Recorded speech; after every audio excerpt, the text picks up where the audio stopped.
అండి పెరుగు వంకాయ అండి. వంకాయలు కోస్తున్నాను, 4 వంకాయలు సరిపడా పెరుగు.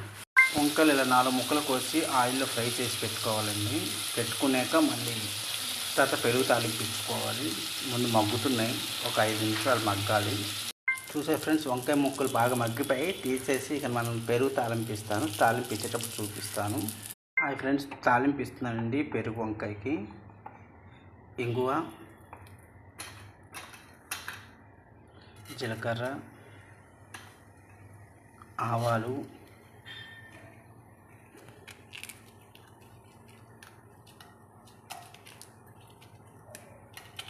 ఎండుమిర్చి ఫ్రెండ్ ఇస్తున్నాను. ఇక ఫ్రెండ్స్ తాలింపు ఇచ్చాను, అంతే, ఇంకేం లేదు.